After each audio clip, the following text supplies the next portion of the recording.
So hello and welcome to Film Mixologist. As you can see, I've been working on the Aerograph compressor and I've been trying to take kind of layers upon layers upon layers of paint. And I think I finally discovered what was the original color of this machine. I've been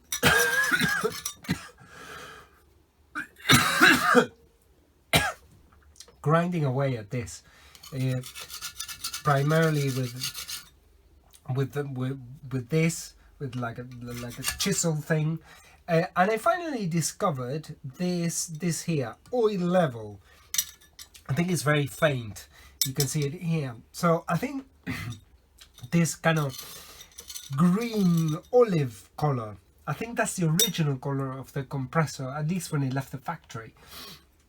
So and this is handy because I'm pairing it up with a Lister D, so that means that it'd probably be okay to paint this in green, the same color as the Lister D to match them, because for a minute I thought it was gonna be this slightly kind of lighter shade of green that was there, but actually I think finally going down to the bare metal, I think that's the original paint.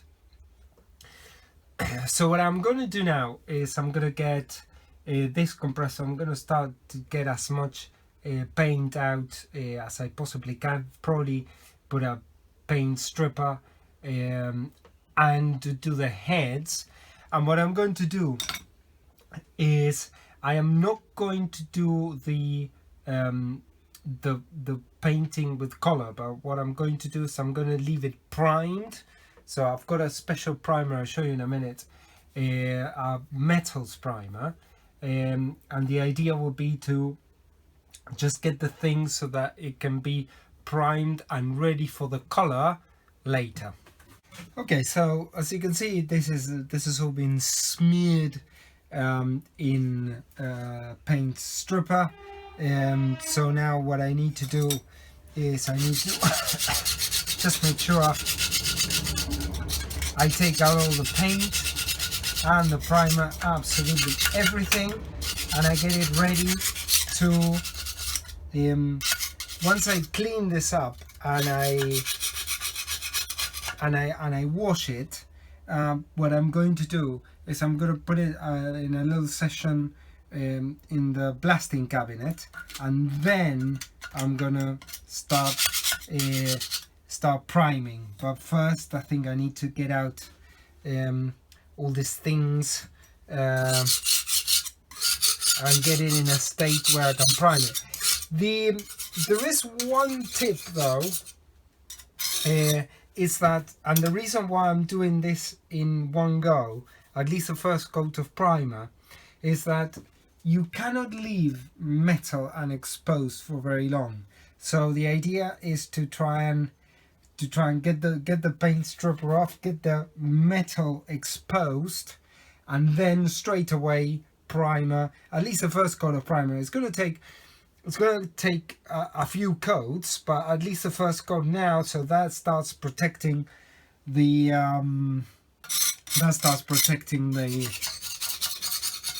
paint. So okay, now I need to start grinding away with this thing.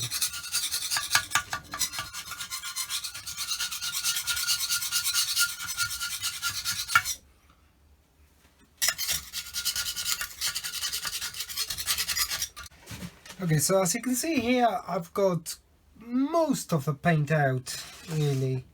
Now what I need to do, obviously this is drying just a bit, but at least, and also I've got these little things that go here. Again, most of the paint came out, it's just a tiny little bit. So what I'm going to do now is I'm going to put this in the blasting cabinet, which I think will just fit, and try to just take out the final bits and clean where it's quite difficult to reach, and hopefully this will be ready to start priming now. Now I just need to give a quick update on where we're at with the with the priming of this unit, the Aerograph compressor. Now, the last section of the video, after I filmed it, I've realized that in order to work with this piece, I needed to take quite a different approach, because some of the paint in here might have been lead-based paint. I don't know if it was lead-based paint or not, but I couldn't take the risk. So what I had to do is I took this unit outside, and I was wearing full-on kind of protective gear, and I started attacking this thing with absolutely every single tool that I have. That includes the good old kind of angle grinder with this kind of attachment, this kind of sanding block, and then primarily with this kind of wire brush. It was new when I started, and now it's looking a bit tired, but it really was quite full on. So now we got it at a stage where we can start prepping. Now what I'm going to do is before I start priming this, I'm going to wipe it down with acetone to clean it up, and then I'm going to start priming it. However, what I'm going to do is I'm going to apply a primer which is going to be slightly watered down with white spirit. So this is going to be like some sort of wash coat to just cover it, and then later I'm going to prime it properly. Okay, so I've just finished doing the what I call the wash coat of the primer, and I'm okay with the result. Let me just take this off the sort of detail. There you go. I'm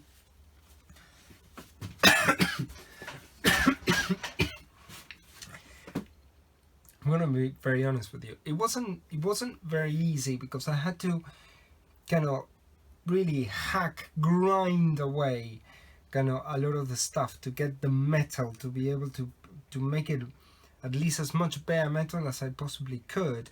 And then I had to, obviously, as I said, wipe it down with a rag with with acetone. And so now what I did is I'm using grey oxide primer, as you can see. Obviously it's grey, and with a tiny little bit of white spirit. So this is going to be like some sort of wash coat. So I don't care if I don't kind of cover absolutely everything, because what I want to do is I want to obviously wait for all of this to cure, and then I'm gonna clean it up on the inside, and it is then when I'm gonna start the process of reassembly. And then once it's all reassembled, I'm gonna give it another coat of primer, at least one more coat of primer. Ideally I want about 3 coats of primer and 2 coats of paint, because the idea is to obviously to produce something that looks good, but also something that I know that is gonna last, that you can leave it outside for a year in the rain and nothing's gonna happen to it. Obviously I'm not gonna leave it outside in the rain, but kind of this is the sort of standard that I'm going for at the moment. So I'll see you on the next episode, and hopefully by that time I'll be able to I need to make some gaskets, and I think I'm gonna be able to put the crankshaft assembly once I do the gaskets, and put the piston down and start really building what would be the short block. And then I need to do a cylinder head. One thing that is important tip is that obviously I got the heating up quite a lot, and I had to wait a few days until the weather was hot enough outside, because the metal needs to be at the very least 10 degrees C in order for it to paint, because if not you don't get very good results. So obviously always look at the temperature and try to keep it obviously above 10. So I'll see you in the next episode.